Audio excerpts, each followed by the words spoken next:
Good morning, Metro.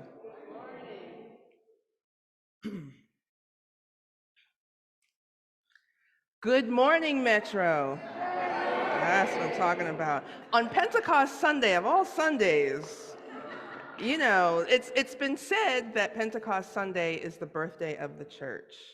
And I want to feel like I'm at a birthday party. Although if I were at a party, I'd probably be sitting in the corner one-on-one because I'm an introvert, but still being at that party. It's good to be here. I want to say a word about language before we move forward, and thank you for that reading because I was in it, and that's how the word should be read. The text, the lectionary that I'm using, it runs parallel to the lectionary, the calendar of scriptures that we use throughout the year. We're coming out of the Easter season, moving into Pentecost, and then we'll go into ordinary time and all those good things. I'm using Reverend Will Gaffney's lectionary. Reverend Will Gaffney, I don't have enough words to describe the brilliance that this woman embodies, more in her pinky nail than I have in my entire theological career. And so I've been using that lectionary because it's the lectionary for women. And so she follows this practice of translators who use descriptive language for God. Because in the Hebrew tradition, you don't say God's name. It is too holy to pronounce. In fact, the letters for it I could go, my geek is coming out. So I'm using her lectionary, and she also models, she follows the example of Dr. Joel Rosenberg from Tufts University, who translated the Psalms for a Reconstructionist prayer book, and he uses descriptive names like the eternal, the one who calls. And so she offered to us today the fount of life for the name of God. She also uses explicitly feminine language in the Psalms because she wants readers who use the Psalms as devotional to be able to pray to God in the feminine as well. So if you're interested in this kind of thing, get her lectionary. But when you hear this language, it can be jarring for some to hear she. But yes, because if I'm made in the imago Dei, the image of God, in this body, then I'm comfortable saying she or even they, right? God is so much bigger than our language. And so I wanted to offer that in case you were wondering, like, what kind of text is this? That's why. Okay.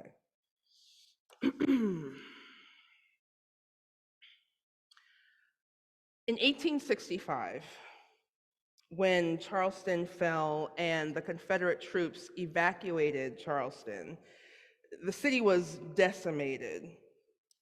But the people who were left behind were the people who were freed from enslavement. One of the first things those emancipated folks did was they exhumed this mass grave that the Confederate soldiers had dug, and they wanted to give honor to the Union prisoners and those who had died and whose bodies were just tossed in a mass grave. So they exhumed the bodies and then reinterred them, giving honor to those. And they put the bodies in a new cemetery, and they inscribed with the words on a tall fence, "Martyrs of the Race Course." On May 1st, and this was at a racetrack, so they were bringing all of that together. The moment of the war, the moment of the honoring of those bodies at the racetrack. On May 1st, 1865, and this is according to the New York Tribune and the Charleston Courier, a crowd of 10,000 people, mostly those who had been emancipated, with some white missionaries, staged a parade around the racetrack. School children carried bouquets of flowers and sang John Brown's body. John Brown's body lies moldering in the grave, John Brown's body. Members of the 54th Massachusetts and other Black Union regiments were in attendance, and they performed double-time marches, and Black ministers recited verses from the Bible. So it was a service, it was an honoring, it was a parade. It was called Decoration Day, and this Decoration Day is actually the ancestor of what we're going to observe tomorrow. So the first Memorial Day was actually Decoration Day, held by newly emancipated Black folks. History Channel can give you all the, it's a fascinating and wonderful and amazing story. And I bring this because the title of today's sermon is Influencers. And I don't think that the people who did that were doing that because they wanted to influence later generations. They were doing that because they thought it was right and good, and apparently for them, it was a holy act. They were influencers. But unfortunately, when we hear the word influencer, many of us think about social media influencers. You know, those people who, they have so many followers, millions of followers, and everything they record, everything they tweet, every TikTok video gets followed by millions of people. Imagine being so powerful that you could say to someone, buy this product. Not even buy this product, they'll say, look what I bought. And then millions of people will go out and buy it. Look at this dance. And millions of people will record videos doing that same dance. Repeat after me. It's like Simon Says. And people do it. Millions of people you don't even know, but follow you without hesitation. So on this Pentecost Sunday, I want to lean into this idea that Pentecost Sunday is more than a birthday celebration of the church. Pentecost Sunday is a day for those of us who belong to the universal church, not this building, but the church across the globe, to remember the vision God has for the church, to address the negative influences we've had over the entire world, because we have had those, but return to being followers and the influencers we're called to be. So look at the vision in the psalm.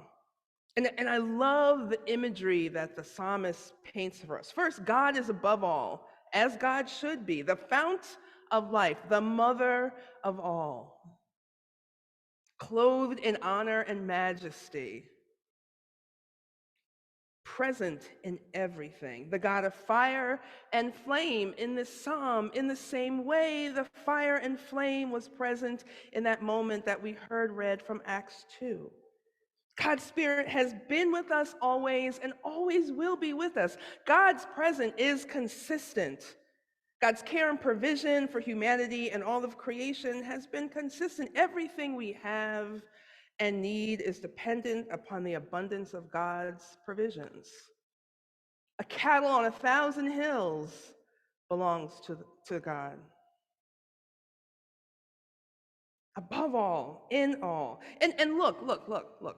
Water for every wild animal. The donkey will slake its thirst. Water from the mountains satisfy the earth. The water running down the mountain peaks into the valleys, growing the grass that's there for the cattle. And the vegetation for our human labor. Everyone is fed. And there's even this idea, and I don't know if you caught it, this idea of rest and leisure. Did you catch the line about the wine? We get a little joy too. You know, it occurred to me when I was thinking about this and writing this that Article 24 of the Universal Declaration of Human Rights that says all human beings have a right to rest and leisure. I wonder where they got that from. This is God's vision, written just across that psalm. This psalm, and many of the psalms are the image of God's creation at ease with our Creator. We are relaxed. We are at peace. And who wouldn't be? There's no lack. There's no need. There's no want. Unfortunately, there are too many people who are influenced by people who claim to know the fount of life and not at ease with people being at ease. People who would choose pipelines under sacred ground over having clean water in abundance. People who are not at ease at the thought of alleviating the coming tsunami of hunger that is spreading across this country.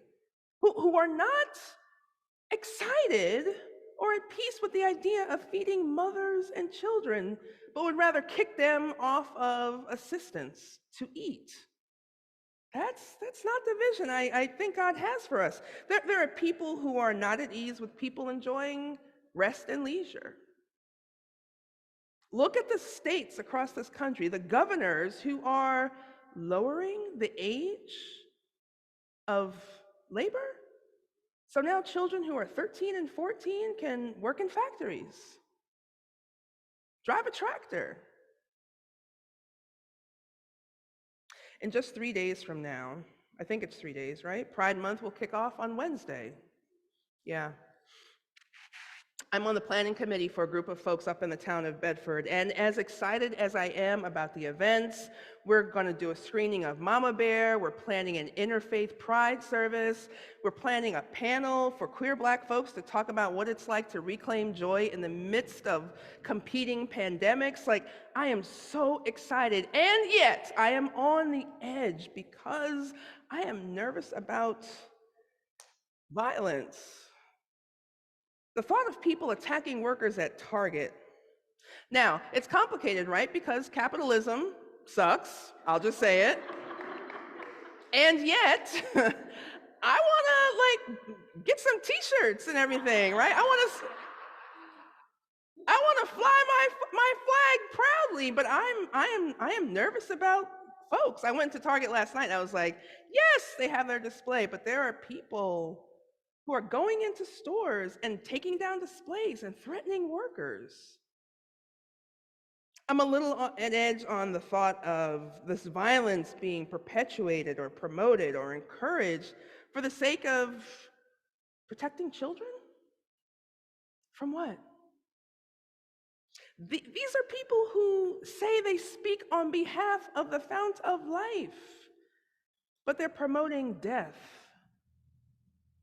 I don't think that's what the fount of life has intended, at least not as I'm reading this psalm or considering Acts 2 and how the Spirit was poured out on people who were from different places, all gathered together, the beginning of the church, so we say. So, my friends, how can we revision what God is calling us to be in 2023? How can we reclaim, as Maxine Waters would say, how can we reclaim our time from the negative influences? How can we be a positive influence when there are people who are trying so hard to blow out the candles when we need to keep the fire lit? Well, I'll tell you. I know you were waiting for me to give you the answer. And look, this is not a blueprint. These are just some ideas. And I would just say that the fact that you're here, all looking magnificent in your red, you've already started revisioning. Every Sunday we log on or we come to church, we are recommitting ourselves to that vision. And then on Pentecost Sunday, there's another layer there of recommitment. I would say that because you're here, you are embracing the beloved community instead of the rugged individualism that gets pushed on us to stay together. And I know you're staying together because I recognize so many faces in here. That's community. The very existence of the universal church is a rejection of individualism. I would say lean on each other. Stand at the mic on behalf of somebody else and pray. Drop it in the chat. Call somebody. Go see somebody. Lean on each other. Stay open to the Spirit that led you through those doors one Sunday morning to come and take a chair to be in this space. Stay open to the Spirit that led you to look for a church online, and then you came across this website. And even if you've never stepped foot in this place, stay open to that Spirit that led you here, because God is still speaking. If this is your spiritual home, keep going.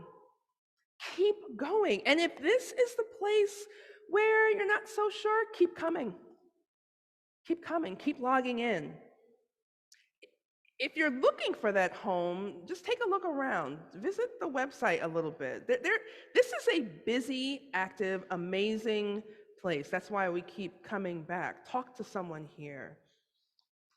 Whether you're new, whether you've been here, whether you're questioning, it doesn't matter. God needs your light. Even if your flame is flickering, it's not out. Let the fresh breath of God's Spirit blow on you so you can revision and be reignited. Let love and peace and the power of God's Spirit help us all return to being the followers and the influencers we are called to be. On this Pentecost Sunday, may it be so. Amen.